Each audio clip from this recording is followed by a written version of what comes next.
Welcome to this Bruegel event on subsidy policies in the big three, China, the EU, and the United States. From an economic perspective, there are lots of good reasons why governments do grant subsidies to firms, including to foster R&D or to fight climate change, essentially when there are, what we economists call positive externalities. That is when firms and the market may under-provision certain activities. There are also bad reasons when for governments to engage in subsidies, essentially beggar their neighbor policies, trying to favor firms located within their jurisdictions at the expense of firms located in other jurisdictions. Inside the EU, we have mechanisms to separate, in a sense, the good from the bad subsidies, and in a sense to limit the distortion of competition, as we refer them in the EU. And that is the reason why the instrument, the state aid control, is under DG competition. Now, inside the EU, again, governments need to notify their subsidies to the European Commission, and then the Commission analyzes them and decides in which category those subsidies fall, the good ones or the bad ones. At the global level, there are rules from the World Trade Organization, the WTO. There are rules on subsidies, but 2 points. Number one, the rules are far from perfect. For instance, those rules do not cover trade in services. They only cover trade in goods. Second, maybe even worse, the reporting of subsidies to the WTO, although an obligation on the part of WTO members, is often very patchy. The result is that there are lots of bad subsidies out there, and even worse, that we don't even know what's going on, except in a few countries that do report fairly well their subsidies. Now, the Global Trade Alert has been doing tremendous work since 2008, publishing twice a year a report that catalogs state interventions, including subsidies, taking place all over the world. It is the GTA report is the most comprehensive catalog of such measures and recognized as such by governments and international organizations worldwide, which tells us also that some organizations are not gathering. One would expect that the WTO would have more, or the IMF for that reason, or the World Bank would have more data than GTA, but it's not the case. They actually use the GTA data in their own work.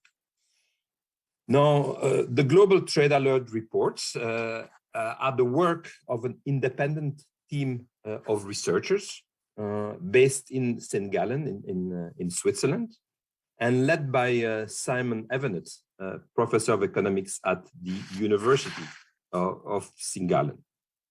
So today we are privileged to have Simon with us to present the latest report, the 28th report of the Global Trade Alert. And we are equally privileged to have with us two highly qualified persons who will comment and discuss the report. First, Denis Redonnet, who is Deputy Director General in DG Trade and Chief Enforcement Officer there. And Renil de Veugelers, my colleague at Bruegel, an economics professor, a professor of industrial economics, and a specialist of not subsidies per se, but also subsidies of all policies that relate to enterprises, that include subsidies, the good ones and the bad ones. So we will hear from Simon first, then we will hear the two comments by Denis and by Renilde. Then we will engage, the four of us will engage into a discussion, but I will bring in the audience, and the audience has a chance to pose question using the application Slido. And when you get into this application Slido, SLI.do, Slido, you look for the code with the hashtag subsidies. So you type subsidies, and then you will be able to pose your questions, and I will relay your questions to our panelists, and they will engage with you. So without any further ado, Simon, the floor is yours for your presentation of the latest report of the GTA. Simon. Thank you, Andre, for that very kind introduction and for arranging this session and for getting two discussants who will no doubt keep me on my toes as we go forward. I have a few slides to share with you, which I will try and raise now, and hopefully you can see them. My goal in this presentation is to summarize the findings of the 28th Global Trade Alert Report, which looks at subsidies and market distorting practices, or subsidies and market access, as we titled the report. This report was co-written with my colleague Johannes Fritz, who contributed a lot to it as well. The context for our report are a number of developments at the unilateral and global level. At the unilateral level, we have seen the impressive growth in China using a development model which has a number of state-related features, what some people call non-market features. And China's success has attracted a lot of attention, and also, I should add, criticism from trading partners, which of course has dominated a lot of the debate that we have seen. We also see unilateral measures in the United States. And of course, at the moment, we have a measure passing through the House of Representatives that involves significant subsidies, including $52 billion proposed for the US semiconductor sector. The EU has ambitious plans in the area of green and digital transitions, and subsidies are one of the tools which the EU has deployed. And as Andre pointed out, this is a good example of where we get into subsidies potentially being very beneficial, but we also have to be sure that the subsidies introduced don't have too many adverse effects as well. And so we have developments in all three major jurisdictions on the subsidy front. And these developments, I think, set the context for this particular report, which will try and document as many of the subsidies which have been awarded by the big three. Our approach is not to take the view that subsidies are bad or subsidies are good. Rather, we take the view that we should try and get as much information on the table. And the reason for doing that is that there has been a very sort of polarizing debate about subsidies within the world trading system up until now. And we've had at the WTO statements made about subsidies, especially in relation to China, which have felt a bit like a dialogue of the deaf. Now, one could be critical, but I think that would be to miss two important developments. One is that President Xi gave a speech last November at the Shanghai Expo, where he signaled that China might be interested in talking about subsidies. And we also had, in the same month, the members of the Trilateral Partnership thinking about how to revitalize their cooperation in the area of subsidies and to advance the positions that they are interested in. So these two developments offer the opportunity potentially for a greater, more constructive dialogue on the subject of subsidies. And we hope that the information that we bring to the table might be useful in that regard. Now, the approach that we've taken is to try and collect as much information on subsidies as we could find, on corporate subsidies. Let me emphasize that. We are not interested in welfare state subsidies, subsidies between levels of government, or development aid. None of that is part of our particular study. But we felt that the evidence base was weak. And as Andre pointed out, unfortunately, it's not being generated through the WTO notification process. And so we stepped back and perhaps taking a bit more of an academic view, which is to ask, well, what are the facts? What facts can we put on the table which might help move this discussion away from a polarized one to one which is more technocratic and calm in nature? And we were motivated by two famous statements about evidence. One from Senator Moynihan, everyone is entitled to his own opinion, but not his own facts. And another one, in God we trust, all others must bring data. And so we were motivated a little bit by this spirit to try and see if this could help. Now, we're not naive. We understand that diplomacy is conducted on things, not just evidence. There are interests as well. But maybe stepping back and looking at the evidence might help recast these debates in a way which could help foster dialogue and cooperation. So the first thing we did was we had to take a position on what a corporate subsidy was. And here we took a definition which is very standard. The 4 characteristics which I list on this slide are ones you would find in just about any trade or competition law textbook relating to modern subsidy practice. And we adopted them wholeheartedly. What we also did was to take the view that we would document subsidies where they happen, whether or not a national or a supranational jurisdiction's subsidy regime excluded them from review. So if you have a subsidy which is, say, excluded from the EU state aid regime for review, we would still consider that within the ambit of our data collection exercise because we wanted to be as comprehensive as we could possibly be. Now, of course, we realize that there are going to be some subsidies we haven't documented, but we did manage to document over 18,000 subsidies, making it the largest database we believe that's publicly available. And I should add that the inventory of subsidies that we have collected is on the Global Trade Alert website and can be downloaded, and from what I've seen, is being downloaded rather frequently. What did we find about the transparency of the 3 players? Well, there are some interesting commonalities across them. China and the United States do not have central registries of subsidies, nor do they have registries at the subnational level either. We find that China and the EU both use state development banks, and these are both features of their systems.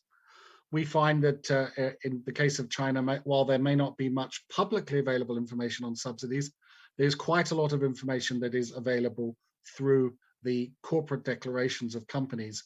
Under Chinese corporate governance law, firms must declare if they've received a financial transfer from the state. And this is one of the ways in which we're able to document over 5,500 subsidies in that jurisdiction. And I should tell you the time frame for our analysis was from November 2008 up to October 2021. As far as the EU is concerned, there is definitely a state aid regime in place here, perhaps the most advanced state aid regime in the world, and one which does generate quite a lot of information, which was very useful here. I must say that having worked with the state aid register, it's certainly better than not having it, but it might not be as transparent as someone might like to think. And there's an area where perhaps the transparency could be improved there. In the United States, similar points could be made about the subsidies which are in the USA spending.gov database. And the other sort of gap in the United States is that local governments are failing to comply with Government Accounting Standards Board Regulation number 77, which requires them to report tax breaks to firms, which is a major source of subsidization in the United States. So in each of these areas, there is information available. We have tried to grab information on subsidies which were worth $10 million or more in any one award. And but there are also gaps which we have to recognize, I think, here. And of course, I think all 3 jurisdictions could take further steps to improve their transparency as well. What are the main findings when we looked across the 18,000 subsidies in our inventory? The first is, and this is very important, that 2/3 of those subsidies were awarded outside of the crisis years. That is, after the global financial crisis and before the COVID-19 pandemic.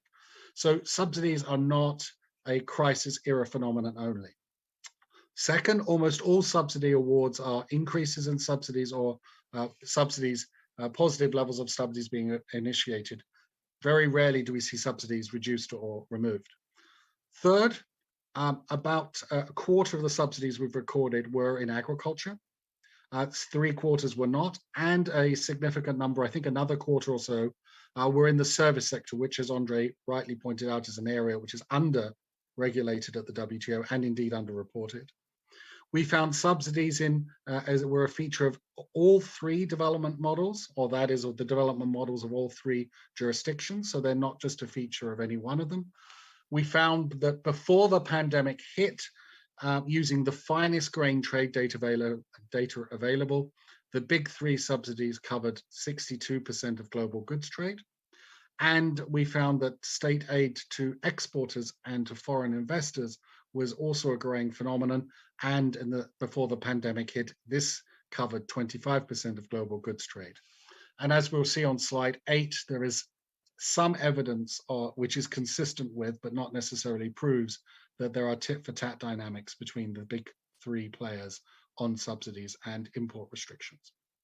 In terms of the amount of trade affected, we have a chart here, which I'll quickly try and explain. On the left-hand side, using pre-global financial crisis weights for world trade, we sketch out over time how much of global goods trade is covered by subsidies to import competing firms, those are the red lines, and subsidies to exporting firms, which is the green line. The aggregate of the two, which excludes double counting, but sometimes the same product is subsidized twice, is in blue.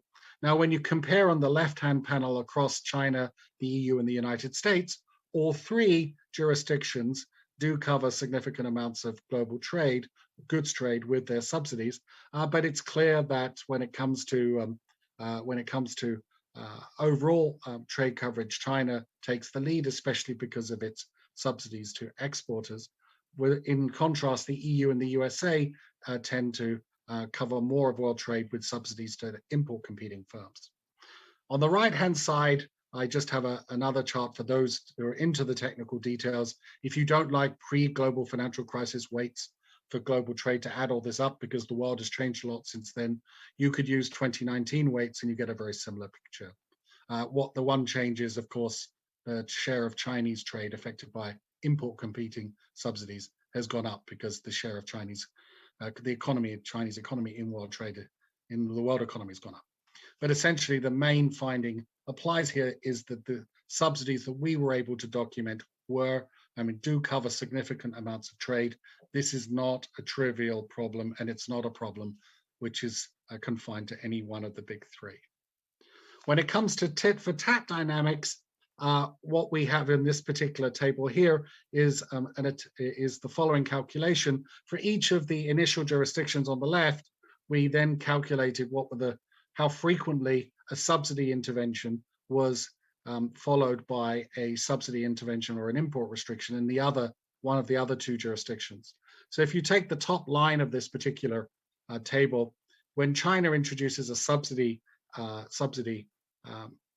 we find that within 6 months, in the same product codes, 58% of the time, an EU member state or the EU has introduced a subsidy. And that percentage increases as we go out to 24 months. And we can see the same is true for the United States responding to China's introduction of subsidies. And this makes us worry that maybe there's a sort of implicit tit-for-tat dynamic developing. Furthermore, we find that import curbs tend to be imposed after the introduction of subsidies in one of the big three. So 28% of the time after China introduces a subsidy in a particular good, in the same product codes, the EU will introduce an import restriction of some type in the same products. And so this suggests that maybe the subsidy dynamics are feeding on one another. But as I said, this is only a necessary condition for demonstrating tit for tat. The most interesting feature of this table is that the percentages of of a response to each other's subsidies tend to be highest between the United States and the European Union, not between the US and China and the EU and China. And so what we see is that the transatlantic tit for tat dynamics, at least the necessary conditions for them, are found more in this table than the trans-Pacific ones. And that was a finding which certainly surprised us and might suggest that there's a transatlantic dimension to this issue as well. So what to do about it? Well, this is my last slide. It's my sense that there's no appetite at the moment for a fully fledged multilateral negotiation on subsidies. We've had a very strained period with lots of accusations being thrown about.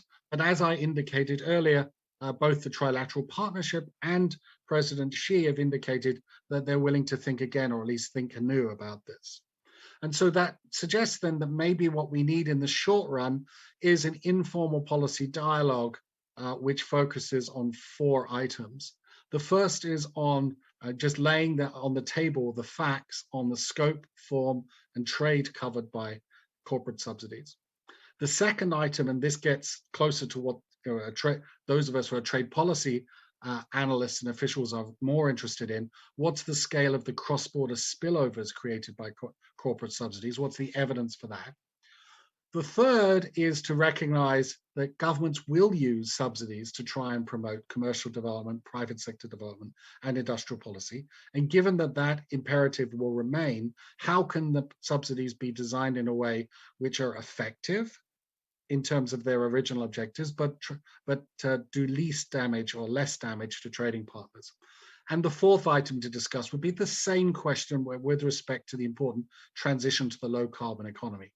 And in this way, in trying to share what is the evidence base and the available logic, it is hoped that we could shift this discussion onto grounds where it might be possible for the big players to identify an agenda they could take forward ultimately at the WTO.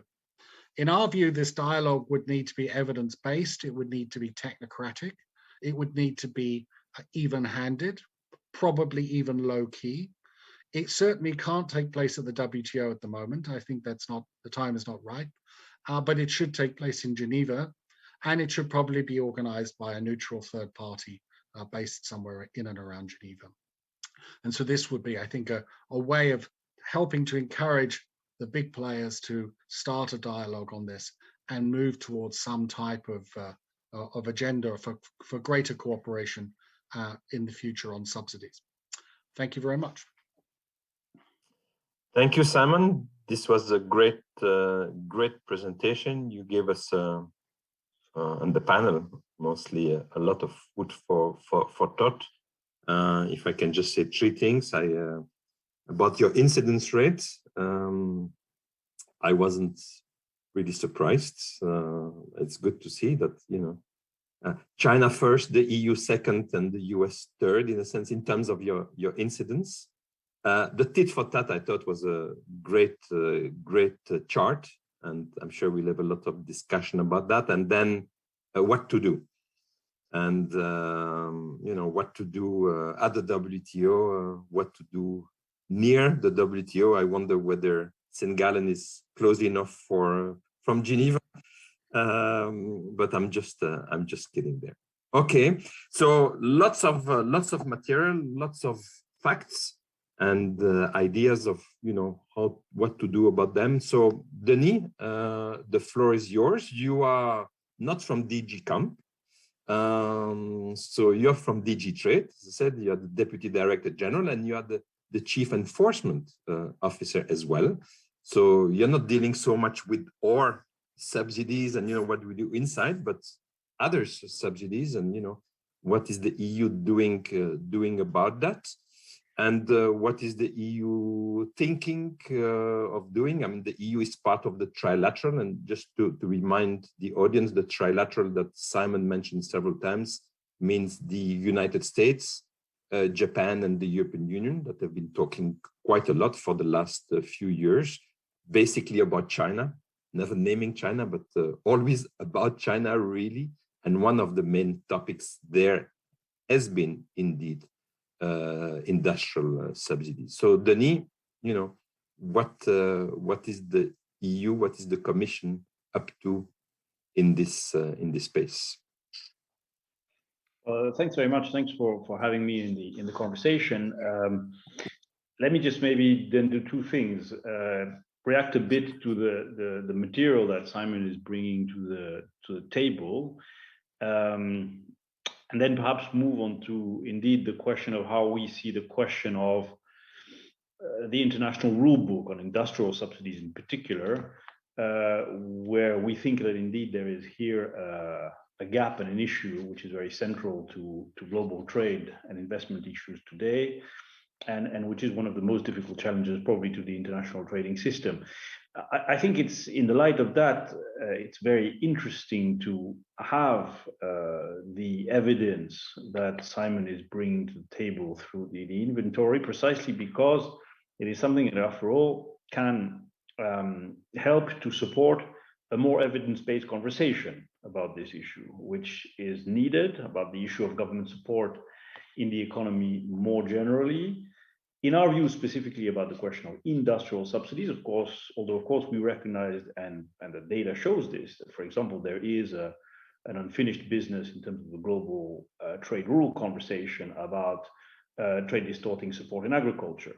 And that's an agenda which will have to also progress, but which is perhaps benefiting from a slightly better baseline, in the sense that you have, with the agreement on agriculture, I would argue, perhaps a stronger basis to work from than the current system of rules on industrial subsidies and the agreement on subsidies and countervailing measures in particular. The second thing that I wanted to say about the inventory is that what is interesting indeed, especially to us as WTO members, is that GTA is not starting from the system of notification on subsidies between WTO members, and I think that's very understandable. In a way, it's a reflection of the dismal state of play of subsidy notifications in the WTO. And this is a quote, actually.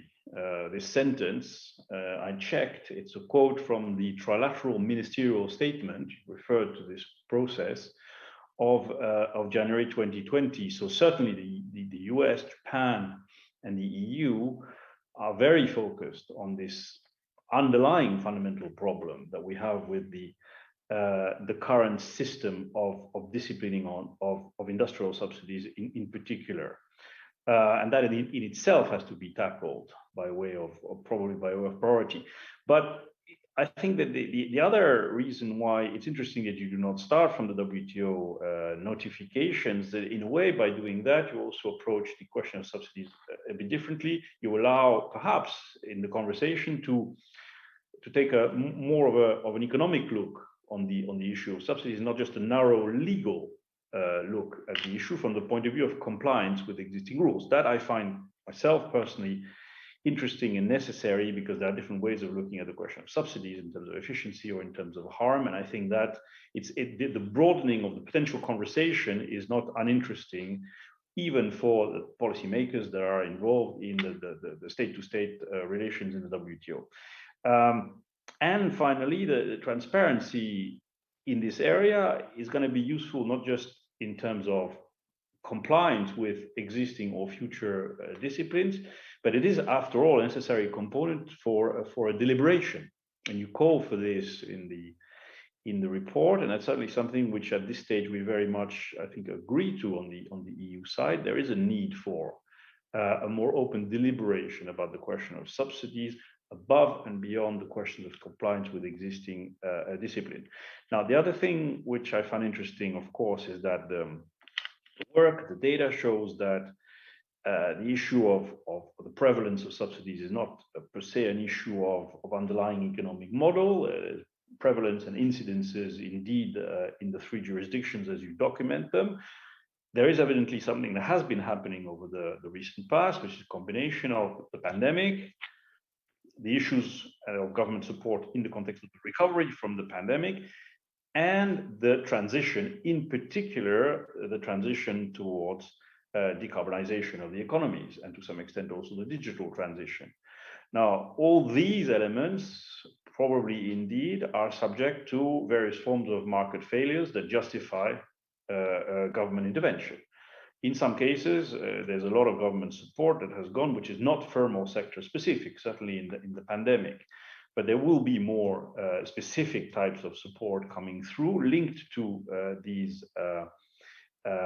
transitions. And therefore, it's evident that this issue is becoming more important. So, you know, there's already a high stock, or has been a high stock of measures before we get into this question of the potential expansion in some of our jurisdictions of the role of the government in the economy. And there is an acceleration and probably an increase in the size of government intervention in the economy now happening. Question is where and how? And in particular, therefore, all this means that, and we would very much agree with that the issue here is about the trade spillover effects of all this. It's not per se the intervention of government in the economy or the size of that intervention. It's the trade spillover effects, and specifically, it's the question of how do you reduce the tensions between supporting some of these transitions, addressing some of these market failures, and accepting that there will be good reasons for government intervention in the economy, as André was saying at the beginning, and at the same time, avoiding unnecessary trade tensions in the international trading system. And that is where, of course, the trade policy community now has to step in. Fourth point, it shows, from what I've seen from the report, that you're saying, and it's very well taken, that this entire universe of government support and subsidies across the three jurisdictions suffers from a lack of transparency overall. I would nevertheless offer, for the purposes of the discussion, that there is a difference here between the jurisdictions. I would think that the fact that the EU, out of the three jurisdictions, is the only jurisdiction that has, by construct, but because of what the EU is, for part of that universe at least, a system of ex ante control, has to make a big difference on the question of transparency. Now, I'm not the most competent person to speak on this. Hilde might be addressing that question in a more competent manner than I am, but I still see there a certain difference. Doesn't take away the fact that on some other parts of that universe, you refer, for example, to the role of policy banks, and the three jurisdictions might be at the same level of transparency. Although I wonder about the Chinese economy and some of the policy banks.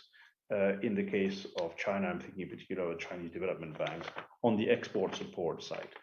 Now, moving from there and these reactions to what you bring to the table, I think it brings us back a bit to how we see the problem from a policy perspective. And there I would just say, simply a few things. First, our starting point is what André was saying, which is the rule book is far from perfect in this area. So there is a system, there is a disciplining framework, but that is clearly insufficient. So it provides the system for a remedial tool, which is relatively well defined, which is the possibility to countervail subsidies by WTO members. That's fine, but it is limited, of course, because this is limited to the market of a countervailing member, and it's basically insufficient in the face of what is a global level playing field problem. It doesn't address the removal of the problem at source, which is what we have to get to in a global conversation. Additionally, the ASCM, the instrument, has, in our view, some important gaps in terms of scope. You mentioned the fact that there's no coverage of services. And it is interesting that your inventory shows that the incidences of subsidization in services are not negligible at all. I think it's something like 4,500-ish incidences on services. So that's still much less than on manufacturing, but it is not an insignificant size of issue. And it says a lot to WTO members, for example, the fact that there is an inbuilt agenda on services in the GATS negotiation that has never gone anywhere because nobody can even agree that there is an issue. I find the evidence that you bring, for example, on that question interesting.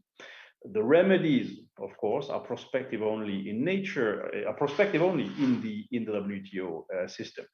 That, of course, is an issue when the subsidy develops effects upstream.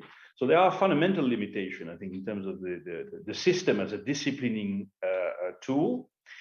And of course, it was a system that was designed by market economies for market economies, with market economies in mind, and on transparency, on the existence of market benchmarks, and on the role of state-owned enterprises in relation to subsidies. Maybe we'll go into this later on. That raises issues. So if you want me to conclude, and I can come back a bit later on, I would just say maybe that then two things, and I'm happy to develop this further if you want. The response has got to be on the rules side, because the alternative to a rules-based response is going to be managed trade, which is not our view as the way to go about to deal with a global level playing field issue of this kind. A lot of consideration has already gone actually into this issue. And yes, there has been some thinking about incubating at least ideas for future disciplines. The trilateral process between the EU, Japan, and the United States has been until now an incubator of potential ideas for augmenting in certain areas, certain directions, the system of disciplines. Now, of course, the question is going from there to actually translating this into a meaningful conversation between WTO members. I think there are different approaches and different ways in terms of both content and process to do that. But if you want, I can perhaps come back on those issues, those aspects later on in our conversation. Thank you very much, Denis. I think you made, as expected, very important points, and I'm sure that Simon will have many things to say in response to those important questions in your second part from a policy viewpoint, and where to take the agenda from, having made the catalog, where do we go with this? So first, let me turn to Renilde. And Renilde, you are an industrial economist, and in your work, I know you do look at the whole gamut of policy tools that government use to also to aid firms, and both in the category of the good and bad aid. So, what is your reaction? What is, as an economist and as an industrial economist, what is your reaction to the material that Simon has put on the table? Yeah. Thanks, André. Well, first of all, I really would like to express my my gratitude to Simon for contributing to the creation of this public good. As an economist, we know the problem of incentives of contributing to a public good here, but luckily we have people like you that are willing to do this here. I was not surprised, like André, with finding that subsidies are so omnipresent. It's an industrial policy and an innovation policy also, particularly where I'm working on, probably the most used policy instrument here. So it's really important to sort out the good from the bad cases here. And what we know from the empirical and analytical evidence on this is so that sorting out the good from the bad means trying to, so what's the motive for the subsidies? Does it really address a market failure here? But is it also effective? Looking at the high likelihood of government failures as well. And then if you bring in the international dimension, like you rightly point out, does it cause negative externalities on others to sort out the good from the bad? And also given that we have all these reactions, retaliations, even also preemptive subsidy schemes being introduced here, how to avoid the negative effects of subsidy wars, of over-subsidization here. And how can all this be balanced in a proper way here? And I would still like to point out that the EU state aid may nevertheless be, I think, quite quite interesting best practice to learn from here. And I'm not talking about the registry that it creates, but more like the way in which it actually operates here. And what it tries to do is really sorting out the good from the bad by really looking at, is it well designed? Does it address market failures? Is subsidies the most effective tool to use, or are there other tools that can address the same market failures here? Does it particularly also disturb the EU level playing field? So that international dimension is also looked at as a potential effect here. And whether it avoids government failure requires then indeed also evaluation here. So the question is, can we actually scale that up at the WTO level, that kind of exercise here? Is it worthwhile, all the effort here? Well, before I go into that, I would like to point out that at least within the EU, and I guess it's the same in the other regions too, most of the subsidy grants are actually granted through programs here, and more than 80% of the total subsidy amount goes through programs rather than through individual cases. I do know individual cases get a lot of attention, but it's mostly tied into these programs here. And that actually means that most of the work that DG Comp and state aid people do is actually evaluating these programs here. So looking at how are they designed, do they particularly address market failures? Are they the most effective instrument?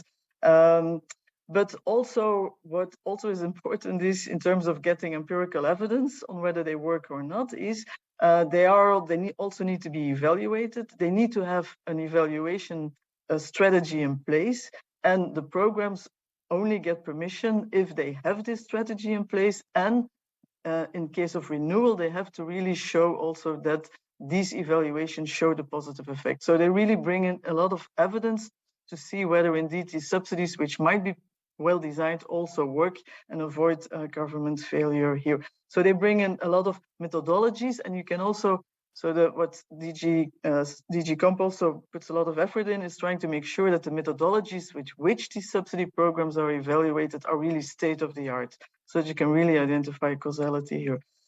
So in that respect, I do think that what the work that they do creates a lot of value and is feasible, because most of the work really goes into evaluating these programs here. Now, can it be scaled up to the WTO? Well, there, of course, the EU has the advantage that if these programs don't fit, that then they can actually stop the programs. That's something that WHO cannot do. But I still do think that if they provide that kind of evidence on whether something is well designed and does it work, that can at least be used as good hardcore evidence in bilateral, that parties can use when negotiating bilateral agreements or multilateral agreements as well here. So perhaps my suggestion to move forward would be to start by perhaps not looking at individual cases, but really at programs, subsidy programs, and see whether we could actually design a process where these programs would actually go through a similar kind of process as DG Comp does here, and then extend that perhaps also with big cases analysis as well here. We could start with new programs and scale that up as soon as programs have to be renewed here. In terms of looking at which areas, like for instance, starting with becoming much more pressive issues of green subsidies here, that's definitely also an area where DG Comp is working on in terms of having dedicated state aid regulations revised for environmental here. But I think we could actually go for a more general one, but focusing first of all on these programs here, because that's way more easy and feasible to evaluate here, and where we can bring in really a good effort in sorting out the good and the bad and the evidence base necessary for that. Thank you, Renilde. Very, very useful comments as well. So let me now turn to some questions. First, there's one question that many of the people in the audience have posed. And this is a question to Simon, related to your table on the tit for tat. issue where you do find, and I think you were very careful also to say that it is not exactly tit for tat, but it's like a necessary condition for tit for tat, but still let's call it tit for tat nonetheless. So you do find there that there is tit of tat between all three of the big players, but it's more intense transatlantic. So it's more intense between the US and the EU than between either the US and the EU and China in terms of sort of the reaction of one putting a subsidy and reaction by the other party. So a question which is raised by many in the audience is that aren't you simply picking up the fact that there is more transparency in the US and in the EU compared to China? So is that what the table is really telling us, rather than really being more tit for tat? So to simply we have more evidence, more transparency on what's going on. So that's one question, say, posed by many in the audience. Then I have another question from my side to you before putting a question to Denis. It's on what you say at the end.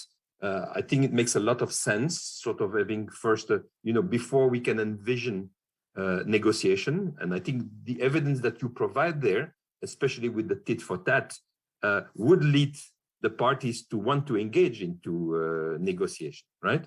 So, they all engage in the same kind of tit for tat. It doesn't go just one way. Everybody does that to the other two of the three main players. So you would say that's precisely what the WTO is for, to solve this kind of prisoner dilemma. So yes, negotiation, but indeed, I think before engaging into the negotiation, one needs a more scoping exercise to know exactly what is going on. Your work is very useful, but obviously they would want to engage into work on their own and notification. Let's see what is going on. But I think your work is extremely useful as a base for then work by the parties. The one question that I have is, wasn't clear to me why you say it can't take place at the WTO. I say it has to be close to, but outside of the WTO. Not clear to me at all why the WTO is not the place to do that. So I would like to hear that from you. And then one question for Denis. I think, Denis, and I think we very much agree, you indicate that the rule book is one thing. So that's one of the issues here. But the rules do allow, in some cases, there's not just countervailing measures, right? So certainly if countries export goods to the EU, in this case, that have received subsidies, the EU can, under certain conditions, take countervailing measures. So, and that requires indeed that the exports, are directed towards the EU market. But as you know very well, in the SCM, there are also possibilities of challenging then at the WTO, not through countervailing, but to challenge at the WTO measures that are taken, even though they do not affect directly a particular market. They affect the global market, or they affect indirectly. I remember a case brought by Brazil against the United States as far as cotton is concerned, which Brazil did win. So my question there, and it's purely information, why is it that although the countries from the trilateral, the US, the EU, and Japan, complain a lot about steel subsidies by China, why is it that they are not launching a case at the WTO, sort of not countervailing, but sort of a Brazil kind case on cotton against the US? So those are the initial questions. So perhaps we start with Simon, and then Denis, and then Hilde. Simon. Thank you, Andre, for these questions. And by the way, thank you,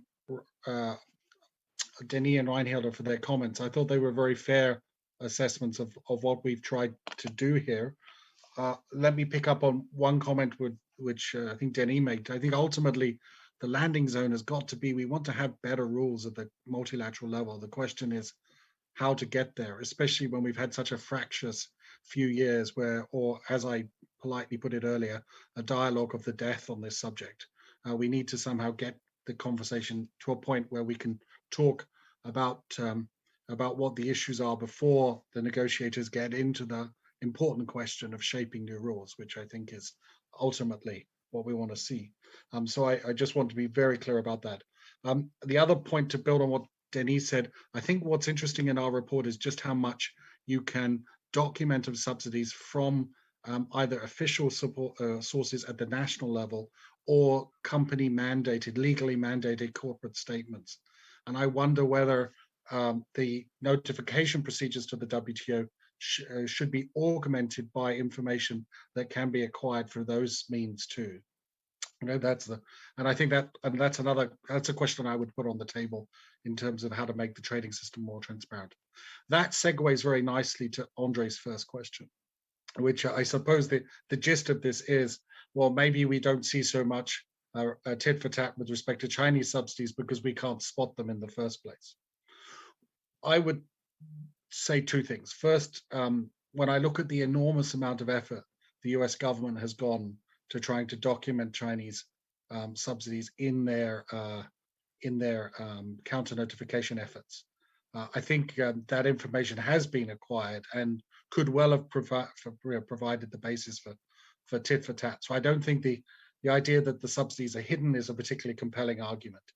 If we sitting in Switzerland can find them, the US government has much more resources than we have. I'm sure they can find them. Likewise, in the case of the EU, I know for a fact that many of the leading companies who feel that they have been affected by Chinese subsidies have engaged specialist consultancies to document the subsidies. And I'm sure that information has been shared amongst governments in the EU. So I don't think it's an information problem as to why they, if that's the reason why one might think that there's a lack of tit for tat. But I take the point, which is that you need to have something to respond to. And if you don't see anything, you won't. I'm not so sure that the information asymmetry is quite as big as has been suggested. Now, as for the case about whether an informal policy dialogue should happen at the WTO, like you, Andre, my first instinct would be to say, let's do it there.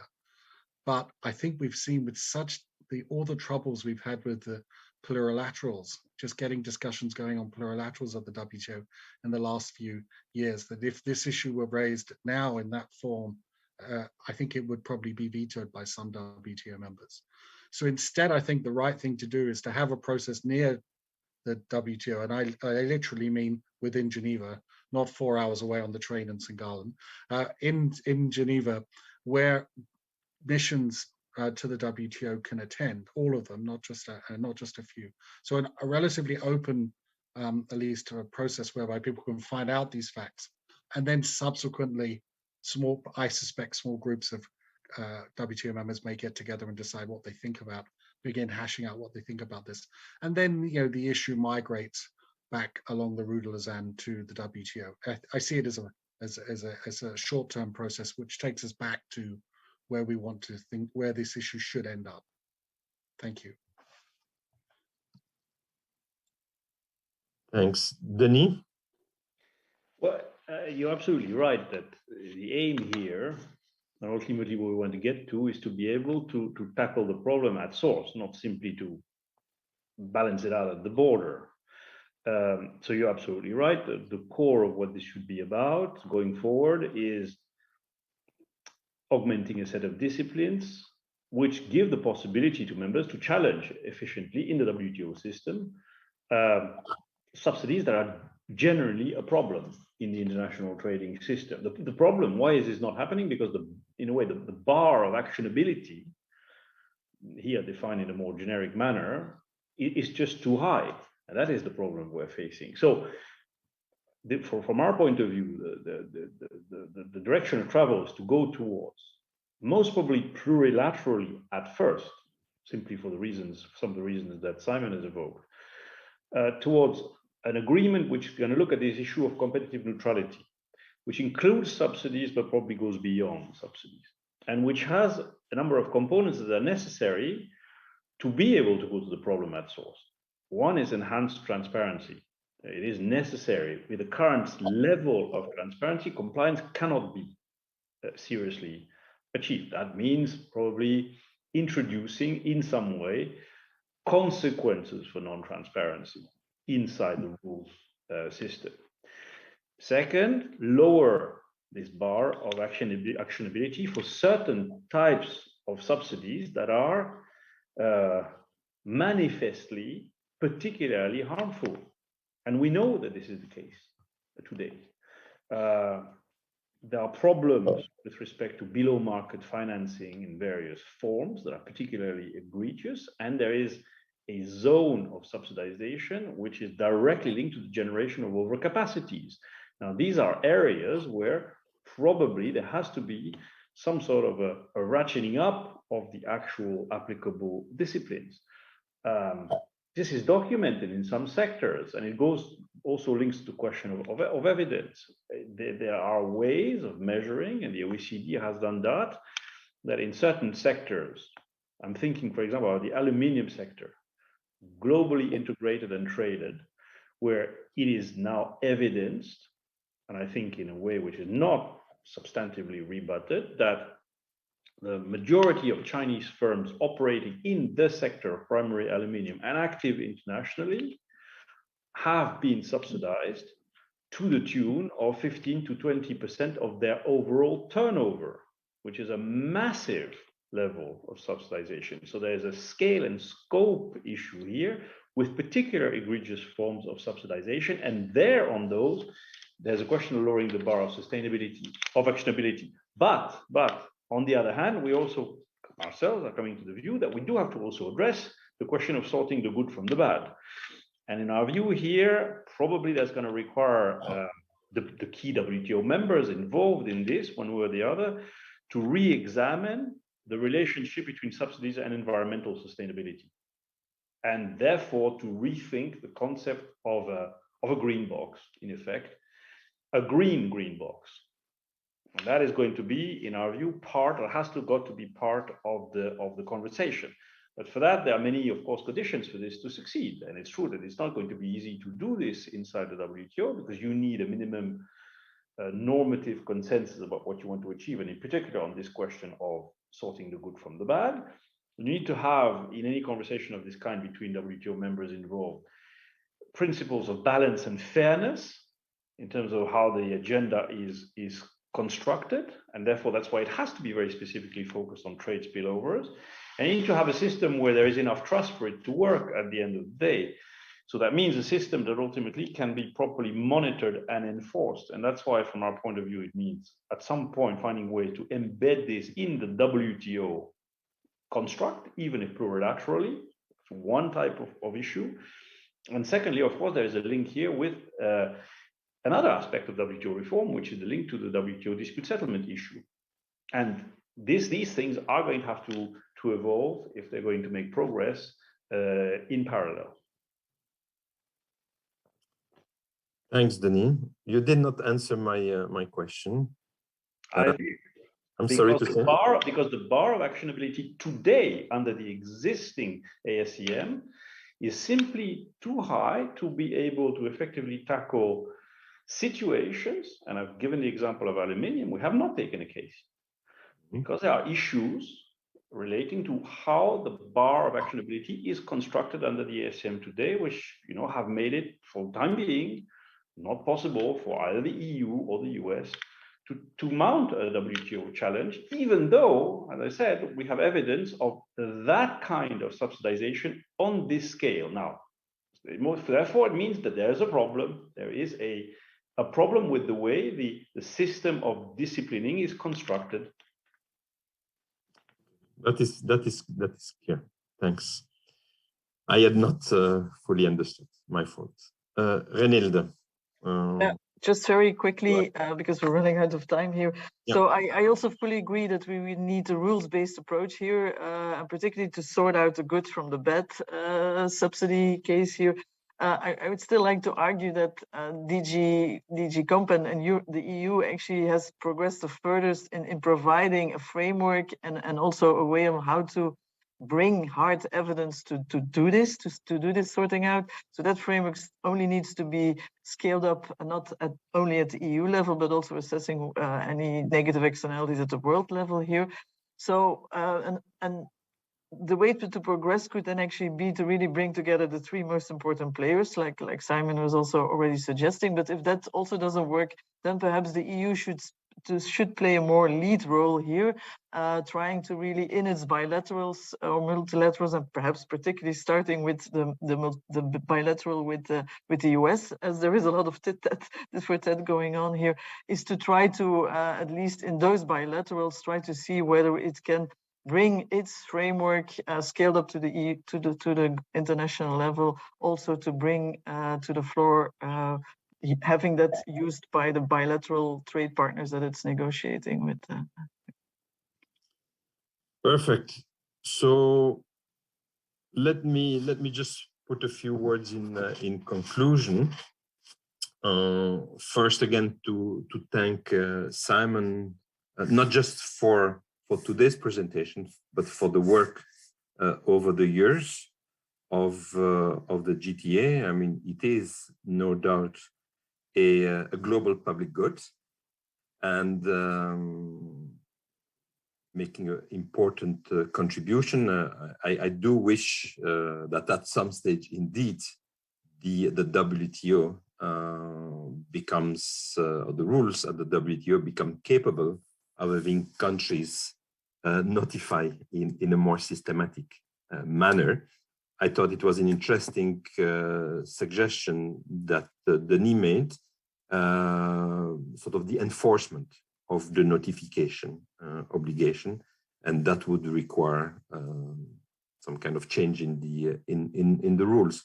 But in general, then to come to the policy issues, I think Denis, I think you made the point on which we will all agree, but nonetheless very extremely important, that ultimately one has to deal with the rule book. Now, dealing with the rule book, I think by first I will flag two issues. One is China and one is the green issues. On China, I think you seem to confirm. Again, I don't want to put words in your mouth, but I understood you to confirm what people like a number of people have been saying, and that includes Pascal Lamy, when in his assessments about China, that China has respected the rules. The problem is with the rules themselves, that the rules at the time when China entered the WTO on certain issues, including on subsidies, the rules were wanting, and in a sense we missed an opportunity during the Uruguay round, leading to the WTO, and knowing that China was a candidate, had been a candidate to the GATT, and was going to be a candidate to the WTO, we missed an opportunity to tighten the rules, and we have been paying the price for that. And as we know, and we know that inside the EU also, once countries have entered, it's harder to change the rules than before.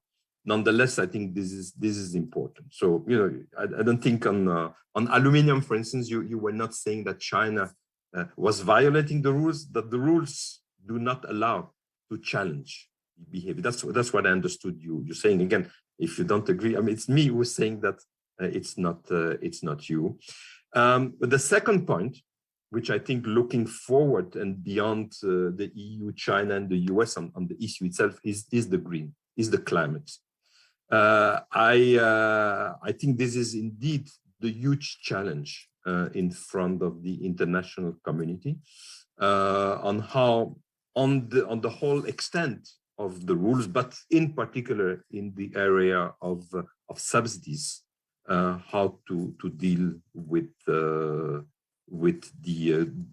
climate transition. I mean, it's clear that in a sense, naturally it would fall under the good subsidies, right? And the huge externality, and we need to undertake a lot of expenditure, and we want to encourage firms to do a lot of stuff in innovation, but other stuff that do require subsidies. But no doubt that once you unleash subsidies, even for good reasons, there will be plenty of bad ones that will find a way through the cracks of the system. So I think the green issue is probably one of the priorities of any discussion. And I think this is very helpful also, that the discussion is not only on China. China is one of the big challenges here, but there are many other challenges and challenges that are facing everyone.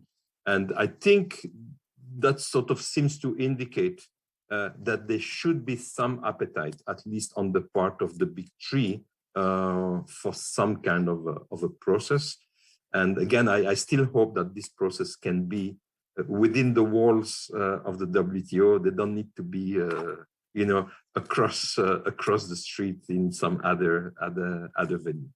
So let me thank all of our three panelists for extraordinary contribution, I think, to understand what the issues are, to understand both what are the problems in terms of the evidence, what is the evidence, and what are the policy issues, and what are the economic matters here that are very, very relevant. So thank you to you all. Thank you to all of our audience, and talk to you on a further occasion.